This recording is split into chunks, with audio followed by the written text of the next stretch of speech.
To ജസ learning room. നമ്മൾ ഇന്നിവിടെ പറയാൻ പോകുന്നത് HTML എങ്ങനെയാണ് ചെയ്യാന്ന്. HTML എന്നുള്ള പ്രോഗ്രാമിംഗ് ലാംഗ്വേജിൽ ആദ്യം നമ്മൾ എന്ത് ചെയ്യുന്നു, ആപ്ലിക്കേഷനിൽ പ്രോഗ്രാമിംഗ് എടുത്ത് ജീനി ഓപ്പൺ ചെയ്യുന്നു. ജീനി ഓപ്പൺ ചെയ്താൽ നമുക്കൊരു സ്ക്രീന് കാണാൻ കഴിയുന്നു.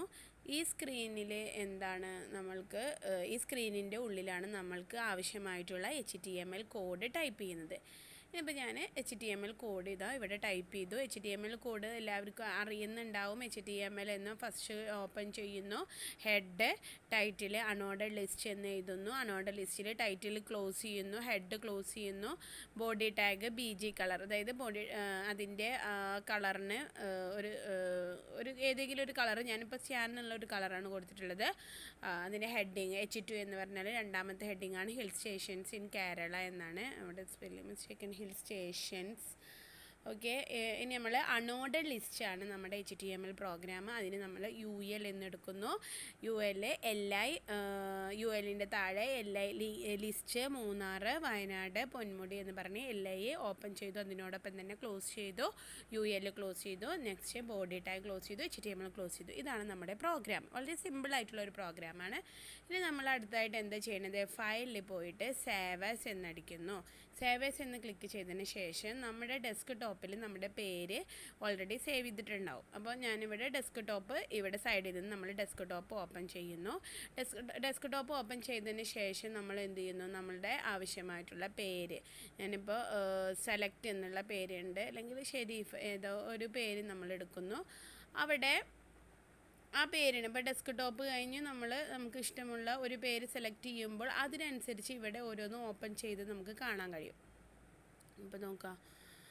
അപ്പോൾ നമ്മളെന്താണ്, ഇവിടെ ഡെസ്ക് ടോപ്പാണ്. അപ്പോൾ നമ്മൾ എന്ത് ചെയ്യുന്നു, ഈ ഡെസ്ക് ടോപ്പിൽ നമ്മുടെ HTMLൻ്റെ പേര് എന്തായിരുന്നു, HTML ലിസ്റ്റ് ആയിരുന്നു, അൺഓർഡർഡ് ലിസ്റ്റ് ആയിരുന്നു. അപ്പോൾ ഞാൻ ലിസ്റ്റ് .html എന്ന് ഞാൻ എന്ത് ചെയ്തു, സേവ് ചെയ്തു. അപ്പോൾ സേവ് എന്നടിച്ചു.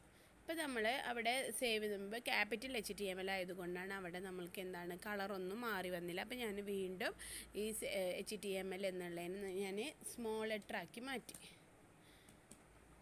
ഓക്കെ, സ്മോൾ ലെറ്ററിൽ സേവ് ചെയ്തപ്പോൾ നിങ്ങൾക്ക് കളർ ചേഞ്ച് ചെയ്ത് കാണാൻ കഴിയും. കേട്ടോ, ബ്ലൂ കളറ്, വേറൊരു കളറൊക്കെ. ഇനി എങ്ങനെയാണ് ഇതിൻ്റെ ഔട്ട്പുട്ട് കാണുന്നത് വെച്ചാൽ, ബിൽഡിൽ പോവുക, കമ്പൈൽ, നേരത്തെ നമ്മൾ ഇതിൽ C++ ചെയ്ത പോലെ കമ്പൈൽ ചെയ്താൽ ഇവിടെ കമ്പൈലേഷൻ ഫെയിൽഡ് എന്നാണ് കാണിക്കുക. പക്ഷേ ഒരു കുഴപ്പമില്ല, നമ്മൾക്ക് ചെയ്യേണ്ടത് എന്താണ്, എക്സിക്യൂഷനാണ്. അപ്പോൾ എക്സിക്യൂട്ട് ചെയ്യുന്നു.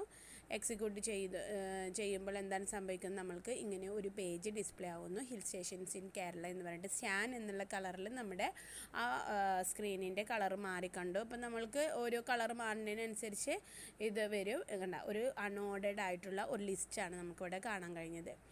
ഇനി നമുക്ക് മാറ്റങ്ങൾ വരുത്തണമെങ്കിൽ നമുക്ക് കുറച്ച് മാറ്റങ്ങൾ, ഇപ്പോൾ സ്യാൻ എന്നുള്ള കളർ മാറ്റി, ഞാനിപ്പോൾ എക്സാമിനനുസരിച്ച് പറഞ്ഞു എന്നുള്ളൂ, റെഡ് എന്നാക്കി വിചാരിച്ചോളൂ. റെഡ് എന്നാക്കി ജസ്റ്റ് എന്ത് മാറ്റം വരുത്തിയാലും നമ്മുടെ ഒരു സേവ് എന്ന് ക്ലിക്ക് ചെയ്യുക, ബിൽഡ് പോവുക, എക്സിക്യൂട്ട് ചെയ്യുക. അപ്പോൾ നമ്മൾക്ക് റെഡ് കളർ വരും. അങ്ങനെ നമുക്ക് കളർ ചേഞ്ച് ചെയ്യാൻ പറ്റും. അതേപോലെ ലിസ്റ്റ് ആണെങ്കിൽ ഇപ്പോൾ UL ആണ് ഞാനിവിടെ കൊടുത്തത്. അപ്പോൾ നമ്മൾ എന്ത് ചെയ്യുന്നു, ULന് പകരം LI എന്ന് ഓപ്പൺ ചെയ്യുന്നു. ആ LIന് ക്ലോസ് ചെയ്യുമ്പോൾ നമ്മൾ എന്താണ്, LI ജസ്റ്റ് അതിന് ഒന്നും കൊടുത്തിട്ടില്ല, നമ്പറൊന്നും കൊടുത്തിട്ടില്ല, ജസ്റ്റ് LI എന്നും കൊടുത്തിട്ടുള്ളൂ. ഇനി വീണ്ടും ഞാനിവിടെ സേവ് അടിച്ചു, ബിൽഡ്, എക്സിക്യൂട്ട്. ഇവിടെ എന്താണ് വരുന്നത്, എന്ത് മാറ്റമാണ് നമുക്കിവിടെ കാണാൻ കഴിഞ്ഞത്, LI എന്നുള്ളത് ഓപ്പൺ ചെയ്ത്, സോറി LI അല്ല, അൺഓർഡർഡ് ലിസ്റ്റിന് OL ആണ് വരുന്നത്, സോറി OL. LI കൊടുത്തപ്പോൾ കണ്ട നിങ്ങൾക്ക് മാറ്റം വന്നത്, കാരണം LI കൊടുത്തപ്പോൾ ഒരു ഡോട്ടും കൂടി വന്നു, പക്ഷെ നമുക്കൊന്നും എഴുതാനില്ല. അപ്പോൾ ബിൽഡ്, എക്സിക്യൂട്ട്, കണ്ടോ 1 2 3 എന്ന് വന്ന് കണ്ടോ. അപ്പോൾ ഇങ്ങനെയാണ് നമ്മുടെ പ്രോഗ്രാമിംഗ് ചെയ്യുക. നമ്മുടെ HTML മനസ്സിലായിട്ടുണ്ടാകുമെന്ന് വിചാരിക്കുന്നു. മനസ്സിലായിട്ടില്ലെങ്കിൽ അത് എവിടെ ചോദിക്കുക, നിങ്ങൾ കമൻ്റായിട്ട് ചോദിക്കുക. Okay, thank you.